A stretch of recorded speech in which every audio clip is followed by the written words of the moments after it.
I don't know what to do with my hands. Welcome, ladies and gentlemen, and whatever else, to the ALL NFL Sunday Huddle. My name is Jeff Kavanaugh from DLLS, which, if you didn't know, is the hardest name to say of the All-City cluster. No doubt about it. I never know if I've said one L, three L's, two L's. I don't know.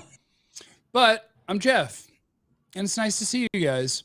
And I am with my two best friends of all time, which if we're going, hold on. Is your guys' screen the same as mine? Impossible to say. I'm not there. Yes. It's Henry Hanks in the middle.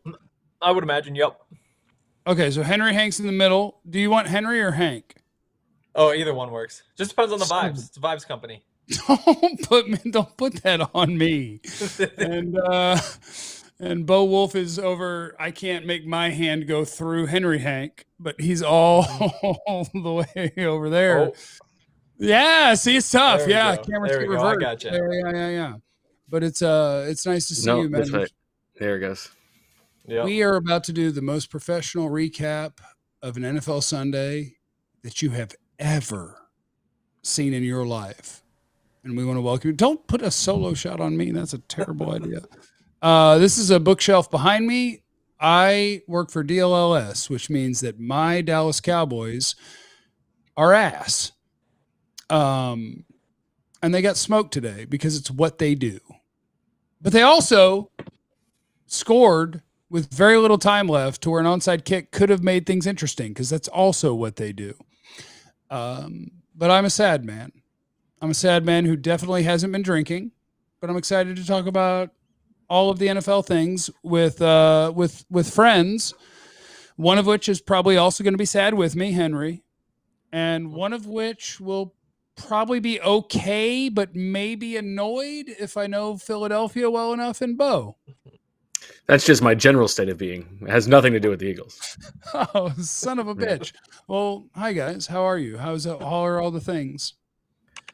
I'm good. I feel like as much as I might want to hear about the Cowboys game, since the Eagles and Cowboys are playing next Sunday, it's kind of hard because it seems like Dak Prescott just sort of encapsulated all of it by himself on the sideline. I don't understand what you're saying, unless Emma's about to show you what.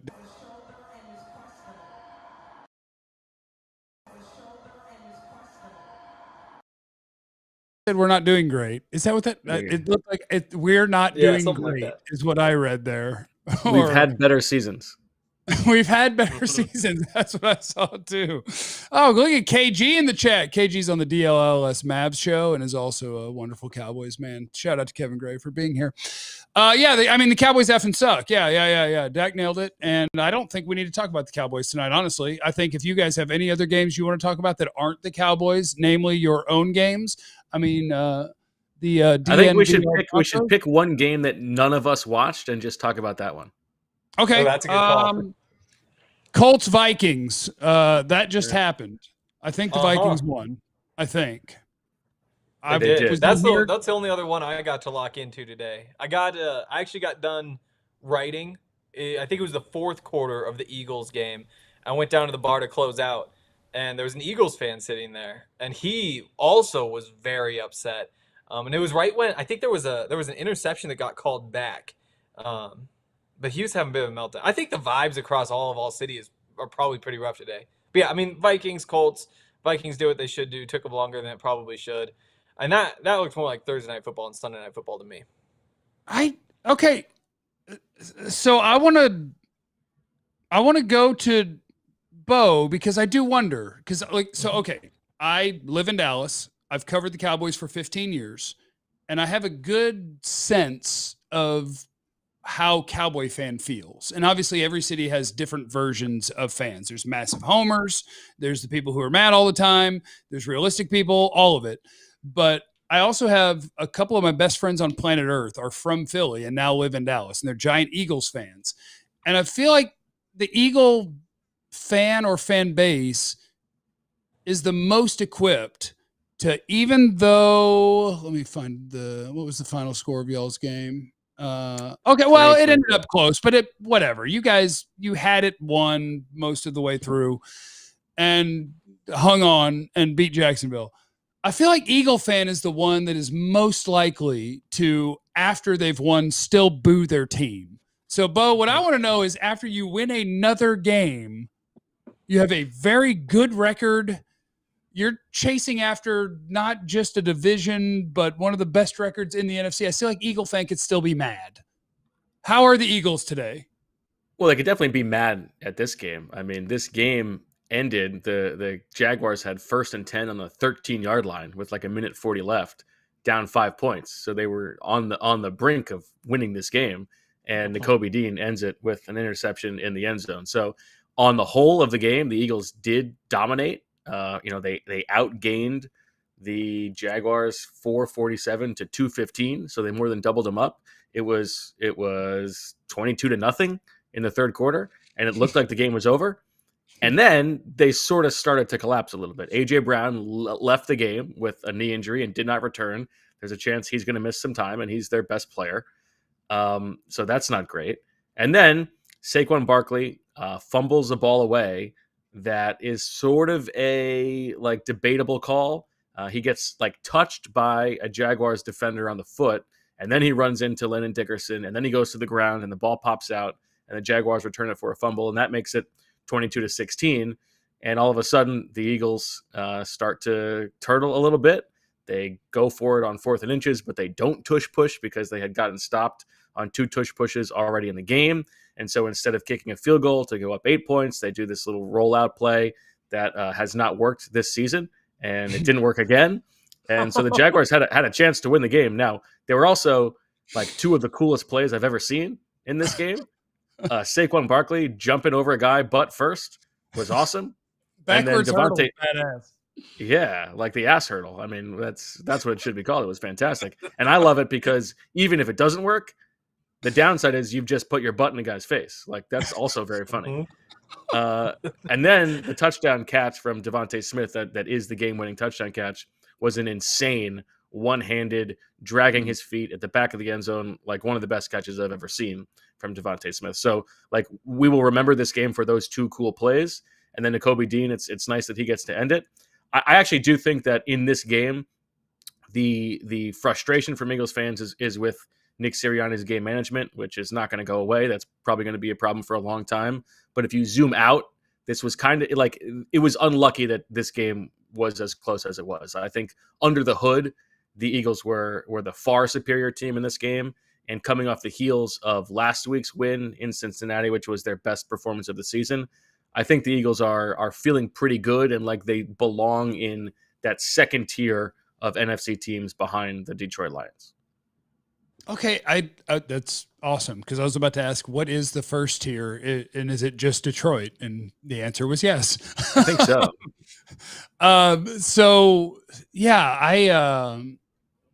I saw enough of that game, and I love and hate the Eagles all at the same time. Like Nick Sirianni, I mostly hate.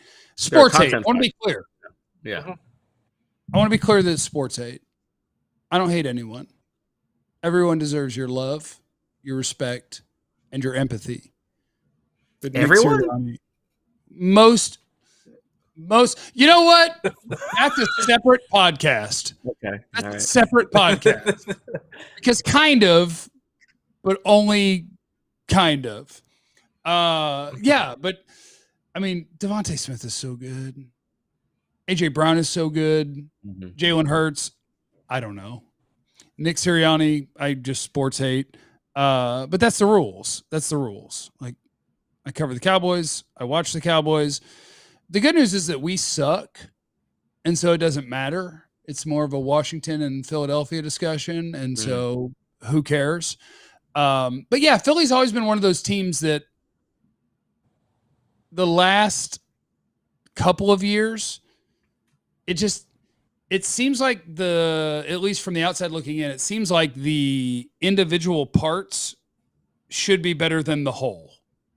Like, I feel like there's a lot of talent on that team.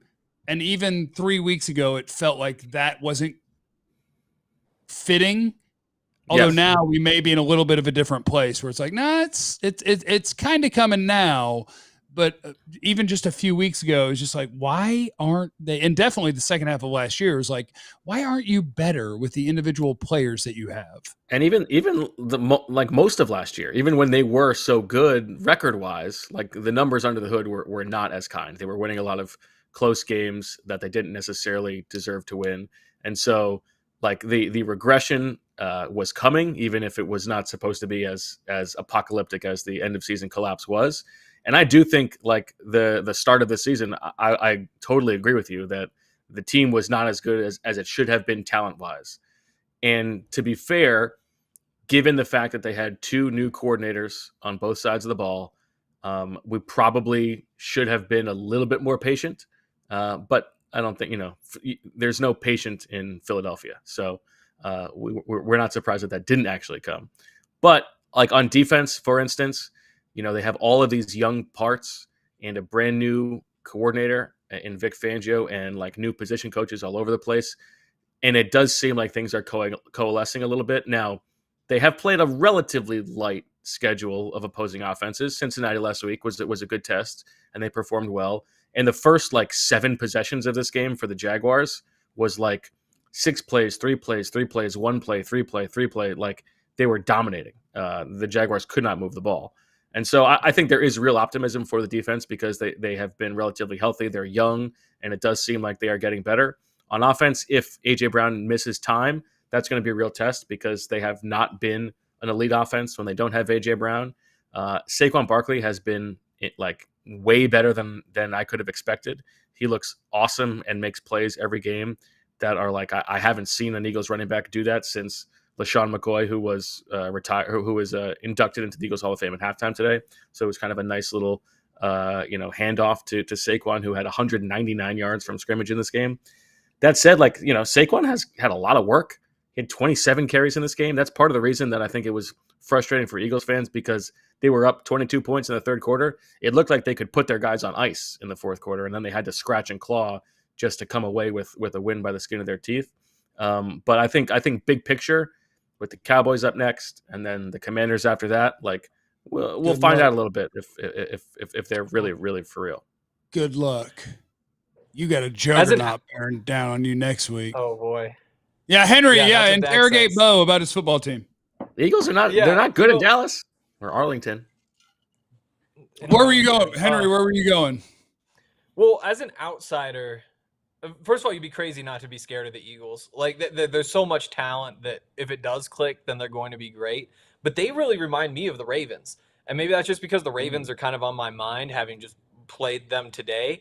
But just so much of how they're built with just that overwhelming offensive talent that should be able to put up big numbers against absolutely anybody. The changes on defense where, I think there's more talent than you're seeing in terms of the results, but with a new coordinator, with new systems, those sorts of things take time. Then you even throw in like Ravens get Derrick Henry, Eagles get Saquon Barkley, both incredible, but neither team really, I would say, is living up to expectations. I think what are the Eagles now? 6-3. Like it's not like it's bad, but 6-2, yeah.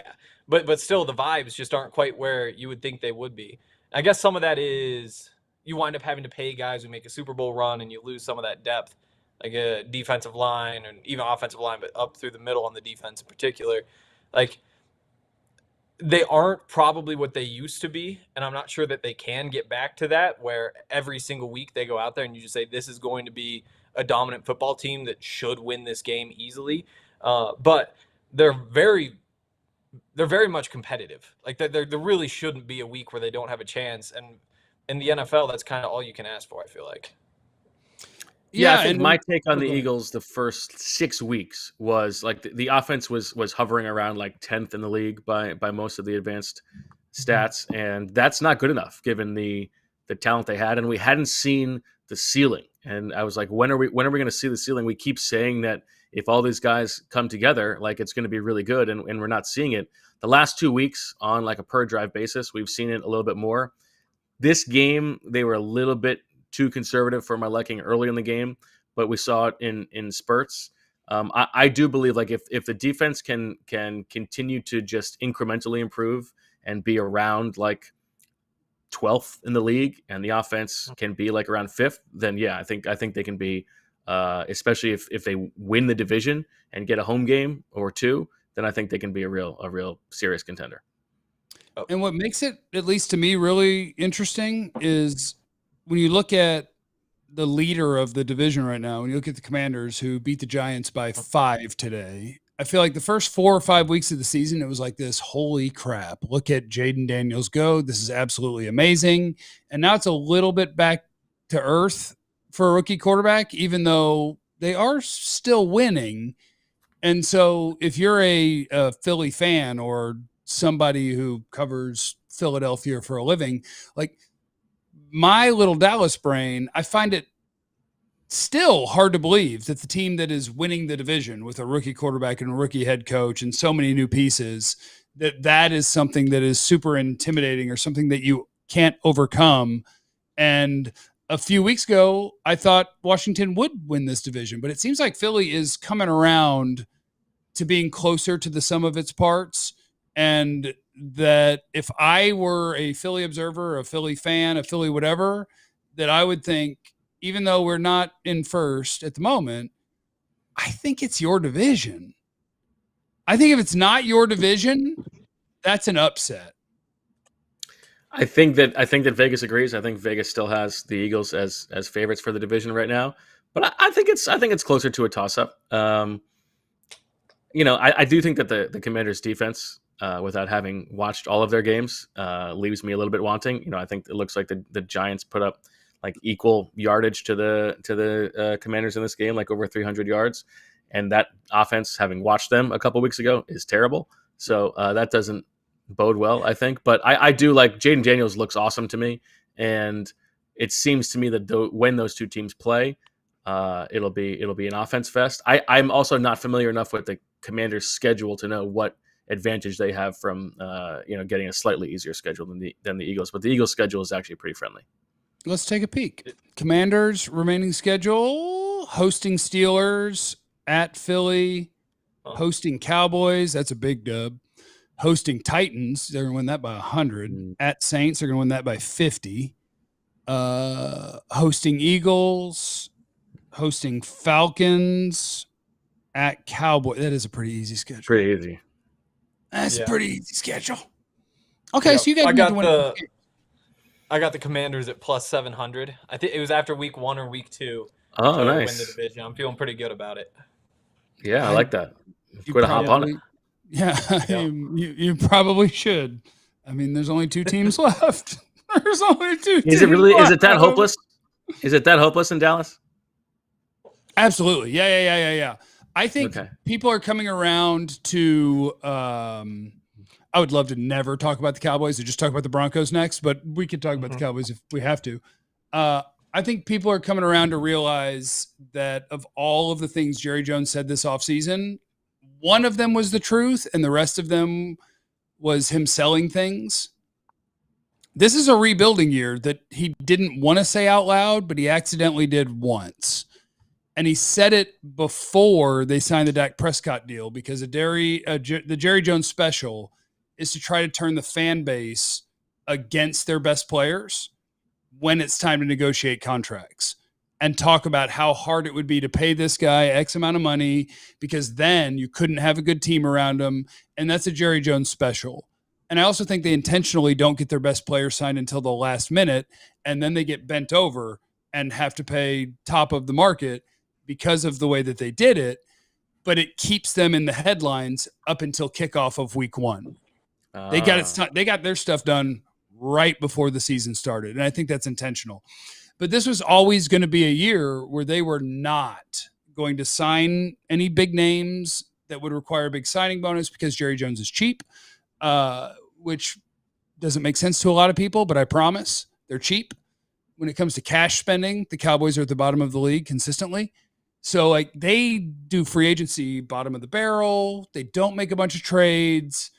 They draft and develop. That's kind of their deal. And then they pay the guys that they like, whether they're good or not. It's kind of their bit. And so this year was always going to be, we're not going to help you. But if Dak and CD and rookies on the offensive line and Parsons, if you guys can win the division, that's great. But you're not going to get the standard NFL deal, which is we recognize that we need help on the offensive line, so we're going to sign people or we're going to trade for people. We recognize that our defensive tackles are the worst in the league, so we're going to sign people or trade for people. We recognize that there's only one NFL running back on the roster, so we're going to draft a guy or we're going to sign people. They didn't do any of that. They lost 8 to 10 relevant contributors and said, we'll draft some guys and we'll see what happens.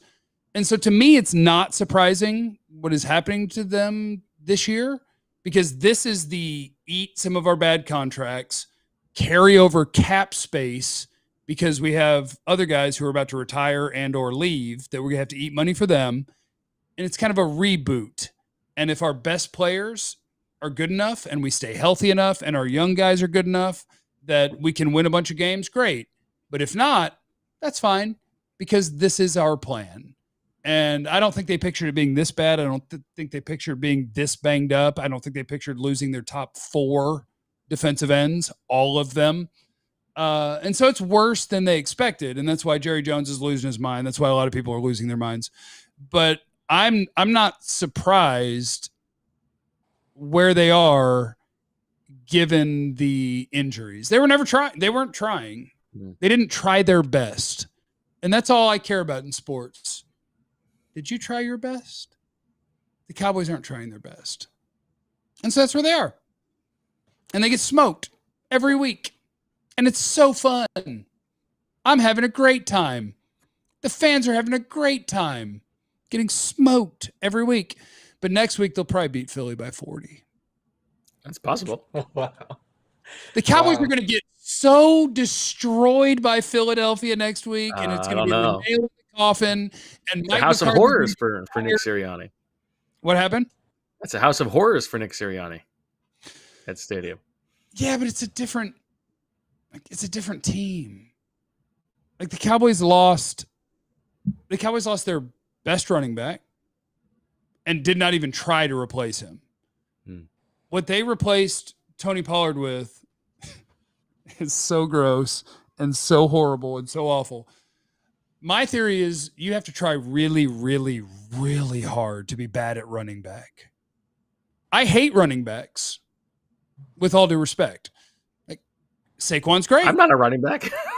You're not Saquon's great. No, but like the Eagles, the Eagles are the team that paid Saquon, and he's a wonderful player. The guys who get into the league and now they're 4 or 5 years into the league and they hit free agency. Like when the Cowboys paid Zeke, I thought it was the dumbest thing they've ever done. And it was, because they had to cut him and eat a bunch of money. And then they brought him back while still paying the money they owed him from cutting him 2 years ago. And he looked like he's the one who ate all the money. Yes, he sure does. And then he doesn't go to meetings and get mad that he's going to be the 3rd running back when you deserve to be the 5th running back. You should be on somebody else's team. Bringing back Zeke was the dumbest thing they could have done this offseason, and it's what they did, because that's a Jerry Jones special, because they knew they weren't going to be all in. Jerry said it 100 times, but they knew they weren't actually. They were their version of all in last year. They restructured contracts that no one would restructure, guys that you wanted to cut because they were chasing it. They were trying to win. You free up cap space, you sign guys, you try to win. They were never going to be all in this year. And I honestly believe that even Jerry Jones knew Zeke can't play. Dalvin Cook can't play. You have to try to be bad at running back. It's hard. If you have an NFL team and you sign a middle of the road, 26-year-old veteran, draft a guy in the 3rd round, draft a guy in the 7th round, you're good for a half decade at running back. You have to try to suck at that position. And the only way to pull it off is to have your lead back be an undrafted free agent who actually I think has something. Rico Dowdle's fine. And then bring in multiple people who are super washed up, and the only reason you brought him in was for name recognition. You gave Zeke a new jersey number to sell the jerseys. And you brought in Dalvin Cook, and no one in the NFL spends 7 weeks wondering, is the dude on our practice squad going to play this week? Nobody. But boy, there's a reason the Dallas Cowboys are worth more than anybody else, and it's because Jerry Jones has people wondering if Dalvin Cook is going to play every week. He's been washed for 3 years. Zeke's been washed for 4. But anyway, where were we? What were we talking about? What are you guys doing? How y'all doing? What's happening? Can you tell that today was good? Talk Broncos. Yeah. Yeah. Let's talk about the Broncos. I know you're making me feel better though, hearing all that. In big picture, I mean, the Broncos are 5-4. You can't complain. I think before today, obviously 5-3. That was the first time they've been 2 games over 500 this late in the season since 2016. So, wow. As much as Hank, we lost by 30. 40 we points. lost by 30, and I feel great is the most Colorado thing of all time, and I love it. Yeah, well, I didn't feel great until I heard everything that was going on in Dallas and realized how much better Denver is. It's so bad. It is. It sounds awful. Like, it really does sound awful. Well, and then you also just paid so much money to all the guys on the team and kind of just locked this whole group down together. It's like the foreseeable future is these Cowboys, which is pretty crazy. Well, I will say, and then we will go to Denver. I will say, okay. I do think that's part of the plan. Like, they knew we have a franchise quarterback, and yes, he's not the athlete he used to be, and he's not the super freak that when the answer is not given to you in a play, like everybody wants the quarterback that has either the super freaky arm that can put it wherever he wants or the super freaky athlete, and Dak has neither of those things, but he's a really good quarterback. He's a franchise quarterback. You pay them. You don't let them go. And CD is a wonderful receiver. You pay them. You don't let them go. But it just, the way it lines up is they knew they were going to sign those two, and they'll probably sign Micah. But if you looked at your roster and said, our roster is so butt that we're going to trade Micah Parsons in the offseason, like, I'm not mad at you, but they could easily pay him. They're going to have $100 million in cap space when they restructure Dak and CD this offseason. They can do whatever they want. All they're locked into is our winning window is in the next 4 years with Dak and CD, and we'll figure out the rest later. That's what they're locked into. And this year, they're just going to eat it to get ready for that. But anyway, on to the Broncos. Go, team, go. Yeah, no, I mean, big picture, this is better than anybody could have hoped for. And, you know, it really sucked today. It's crazy how long an NFL game is when you're just getting beat the way the Broncos were getting beat. Because you just sit there and it's just drive after drive after drive.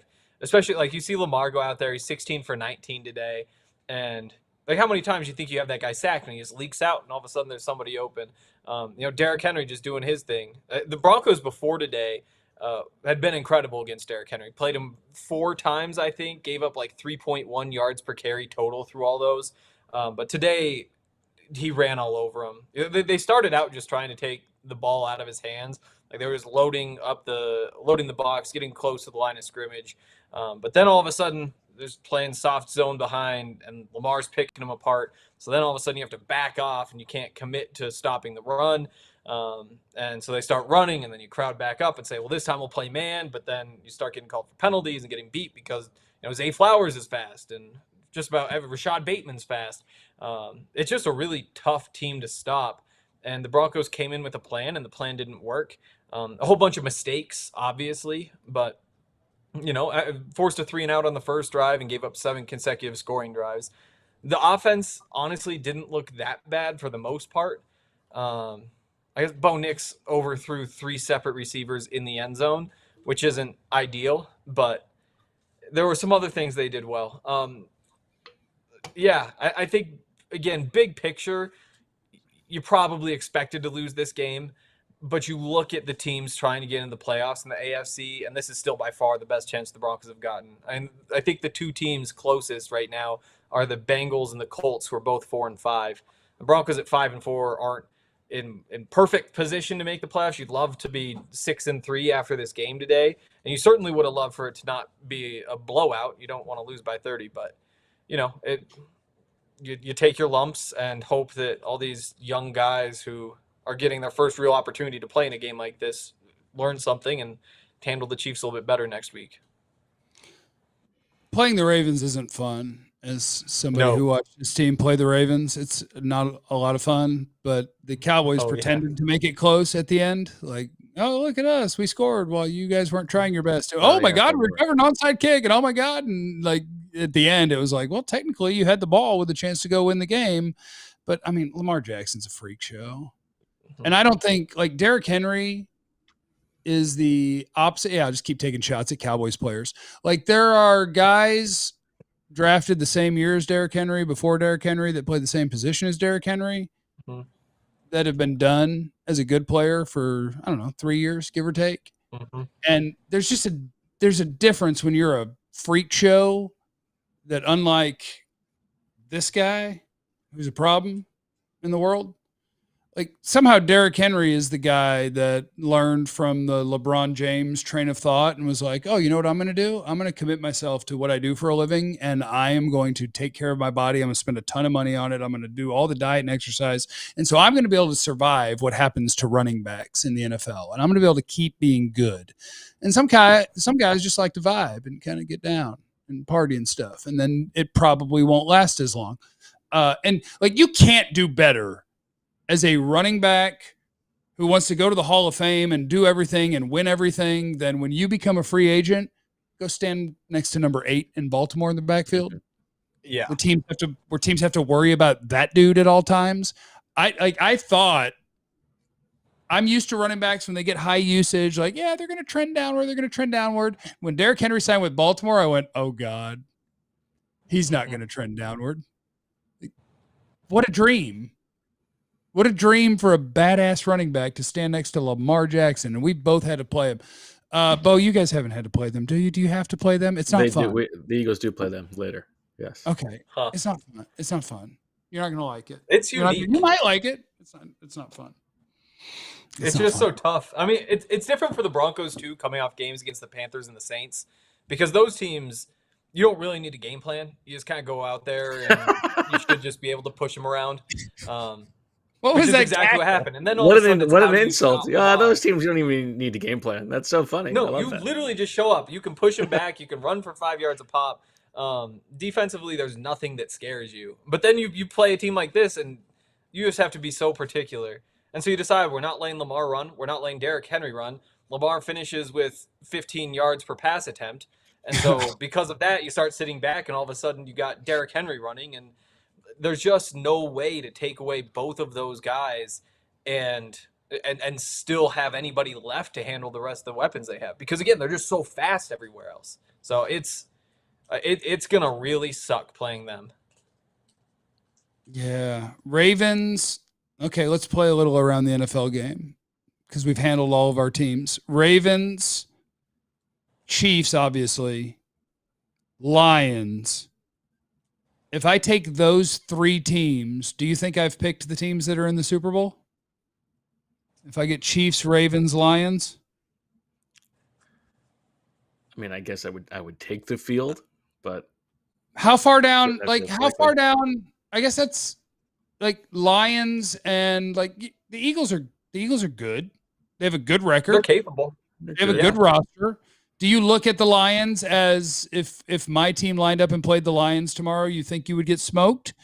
Or would you say, yeah? I think right now the Eagles would get smoked. Yes. Okay. Now the right Broncos. Now. But I also do like I worry a little bit about the Lions that they're burning so bright right now. We've seen that before. Like, yeah, it's not about how good you play in November. It's about how good you play in January. So I mean, obviously, like health aside, they still have to maintain it. But yeah, I think right now, I think the Lions would be healthy favorites over the Eagles. They're so good. I know the Packers just lost. Wasn't the post game Lions locker room seems like the coolest place to be in football right now. Like talk about vibes. Like those are good vibes. Dan Campbell is vibes. Dan Campbell's vibes. And what I love about Dan Campbell is I think you would picture tight end. Like he played his career as a tight end. What could be more me tough football man? Take your numbers and F off, like we football tough. Yes. But Dan Campbell's the head coach, and he does trust all of the other things in football. Like they're one of the most aggressive teams. They're not anti-analytics. They do the things the way you should do the things, despite the fact that it's kind of a career second tight end in charge who wants to bite people, and yet they do everything really smart, and it makes me so jealous. And what I love about it is specifically like the fourth down aggressiveness stuff. And this is the same argument that I've made for so long, and I saw it in 2017 with the Eagles when Doug Peterson was willing to really turn the volume up on that stuff, is that it does go hand in hand with like the machismo football guy. We are better than you. Like we're going to line up because we are confident and we're going to beat you on fourth down. Like what is more sissy than punting the ball away? Like there is connectivity between the analytics and like the old school football mentality in my mind on offense. And it's on defense too, because it's like, so what if you stop us? Our defense is going to stop you back. Like that confidence, those things do go together. I'd never really thought about it that way. And that is one of the greatest football points I've ever heard in my life. Honestly, because it's like so many people view it as the way that we've always done it is the way it should be done.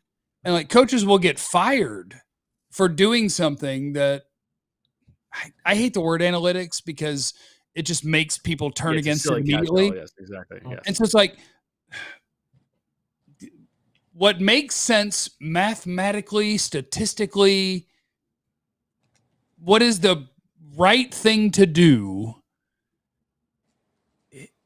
A few years ago, it gets you fired because it can work 4 times out of 5 and you could win 2 or 3 games you shouldn't have won and then lose 1 because you kept doing those things, and you'll get fired for that game because that's not the way we do things. We wouldn't have lost that game if you were old school, and they don't care that we wouldn't have won the other 2. It's just like, it's like you cannot be that outlier. And the fact that you can line it up that way, I think makes it very sellable to people. Where it's like, no. Listen, this ain't calculator boy. This is Dan Campbell. We're not scared of them. We're going. Yeah, exactly. It makes it work. It makes the nerd stuff work. Damn it. Okay, so we need our calculators to be pushed by a tight end. That's what. And Jason Witten's going to be the next head coach of the Cowboys. So it'll work out. It's fine. And it is so possible. That is so possible. Bill Belichick or Jason Witten should be the betting favorite way over someone like Ben Johnson because we are the Dallas Cowboys. And that's what you can sell in a press conference is this guy is a Dallas Cowboy or, this guy is he's the best head coach it's ever. And I do mean and did and will and do. And he did and is the best, and no one's ever been better than this Bill Belichick. He'd find a way to not know how to pronounce his name, but yeah, that's. I like the way you close your eyes to really get into Jerry's head and get into character. You have to. Do you guys think that if I played buttons off my Roadcaster, that it would go over this? They Emma, do. you think it would work? They do. Yeah, it works. They work. Big job from them. Okay. The disembodied voice, Emma, who's going to come in as our Cardinals analyst in a second. One of my favorite things to do is just to pretend that this works for anything. If I'm talking about the Cowboys, I say, is it the hot dog or is it the bun? And you could just literally be like, should they have called a pass or a run play? And I'm like, is it the hot dog or is it the bun? Because on the Amazon Prime show, this is the Jones boys at a high school football game discovering hot dogs. Now this is a hot dog bun. I think it's a hot dog too. And I think it's great. Wow. And I think it's great. If you were to wake up tomorrow and for some reason you found out Jerry Jones sold the team, would that be a happy thing for you? I'd be the best sports day of my life, yeah. Okay. Yeah, I mean, I think I can acknowledge that Jerry Jones is the best owner in the history of sports, and he gives you a worse chance of winning. He's both those things, which is why the hot dog boys, I like to do a Steven voice and say, it's both those things, Daddy. Like that's the hot dog and the bun thing. And I think this is my glory hole button. Let's see. I want me some glory hole. So we got that one. Oh, I like this one too. I like this one too. Why not just start the day fucking it up? That was when Jerry was taking the helicopter from somewhere to somewhere, and they realized they had to go back and get Steven. And he was like, sure, let's go back and get Steven. Why not start the day effing it up? That's funny. That's what I spend my days doing, is thinking what things that a Jones has said can I put into my little machine so that I can play it for people. That's kind of how I do my day. Yeah. Wow. Emma, how'd the Cardinals do? Oh, this is an awful idea. Nobody knows who I am, and nobody cares about what I have to say. Emma is the biggest I totally badass. disagree with that. Emma's the biggest badass in the whole company. I so disagree with that one. Anyway, the Cardinals continue their 3-0 win streak, leading the NFC West, which is just kind of unheard of in Arizona. If nobody knows, we have awful luck here. We're awful here, and it's actually really sad. Kind of how Jeff is, it's similar. Anyway, it was actually a pretty good win, 29-9. But there were some really ugly moments. Kyler Murray got sacked 3 times, one of them being by his own offensive lineman. That's fun. Yeah, that one was gut-wrenching, honestly. Love it. It really fucking hurt. But Trey Benson, we're not on OTT. We're good. Oh, shit. I didn't know I could cuss. Yeah, we can. Anyway. Trey Benson and Trey McBride found the end zone for the first time in the 2024 season. If I'm not mistaken, you need a third Trey. It has to be 3 Treys. Yeah. Right? Yeah. What are we doing? But Henry, if I'm not mistaken, Trey McBride coming out of CSU, I think. Yeah, that's correct. We played in a golf tournament together this summer. That's right. Big flex. Fun guy. Yeah. Love Trey. Trey's a fan favorite. But capping it all off, James Conner, his 4th 100-yard game, 100-yard game this season. He's a dog. I'm a sucker for James Conner. I love his story. I love what he can do for this team and where he has brought this team. Big fan. I warned Emma that. Emma, you killed it. I warned Emma that I was going to tell her you're on the show. Get on the show, and you crushed it. You crushed it. No, I felt like I was there.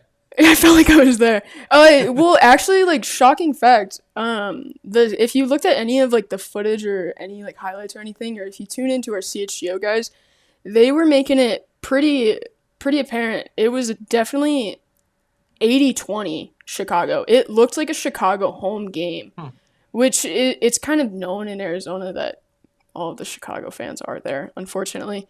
Every time that we play Chicago at home, it looks like a Chicago home game. But in my opinion, Cardinals proved why you shouldn't be selling your tickets to the Chicago fans. Oh, right. Do the Cardinals play the Cowboys? I don't know, but if they do, they're going to win. I would love to see that. Let's see. Cowboys schedule. L. That's an L. That's an L. No Cardinals. No, we don't. No, we're going to lose the Eagles, Texans, Commanders. Probably beat the Giants. Lose to the Bengals. Probably beat the Panthers. Lose to the Bucks. Lose to the Eagles. Maybe beat the Commanders. So the Cowboys are barreling towards 6-11. That's the new math. Stupid 17 games. We're barreling towards 6-11, 7-10. Top 10 pick. You trade down from that top 10 pick. Now you can actually burn that first pick on a running back. And then you can, because we don't have time to actually pick a running back or a wide receiver, because we have to pick both of the lines of scrimmage before we think about any of that crap. Cowboys need a lot of stuff. They need a lot of stuff. Everyone has to go to bed, especially Bo, who's on the East Coast. Bo, do you have any other NFL thought that needs out, or are you ready to go to bed? Let me see.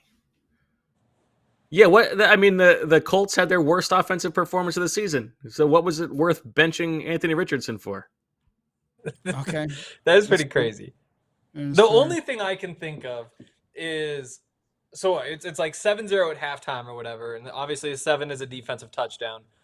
What were the odds that Anthony Richardson would have given them a turnover that would have led to Minnesota points? Because it's 50-50. He was going to score for one team or the other. You just don't know. Then what? They would have lost the game just like they ended up losing the game anyway. Fair. They didn't get to, I don't know. The world's weird for the quarterbacks who have a lot of potential. Like if you're a great athlete and you have a giant arm and the NFL tells you, yeah, you're going to be a top 10 pick. Like who in their right mind says, I know I'm good. Like you go. And Anthony Richardson's not ready to play NFL football, but what are you going to do? And that's, I don't know what I would do in that scenario. Yeah. Do I put in the old man or do we just ride this and see what happens? I would like to think that you want to figure out his, let him play and figure it out, but then you've won games and like now I want to make the playoffs and life gets confusing, kids. That's what happens. Hank, NFL thoughts before I go to the bathroom and go to bed because I've been drinking and I haven't gone to the bathroom in the last 45 minutes. I think the Steelers are legit. This is a throwback to a couple days ago, but that defense is for real. Russ can do the things that he does, and that's going to be enough for them plenty of the time. Super Bowl is obviously crazy, but I wouldn't be surprised if they win the AFC North and wind up winning a playoff game or two. And after watching Russell Wilson the past couple of years, it's going to be honestly pretty shocking to see. My NFL thought of the day is as somebody who, as soon as I know that my team's not going to be good enough to contend for anything, I tweet out the ice tank. There's a tank. If you go to GIFs and you type in tank and it's on the ice and it's like sliding around the corner, I want to tank and lose all the games.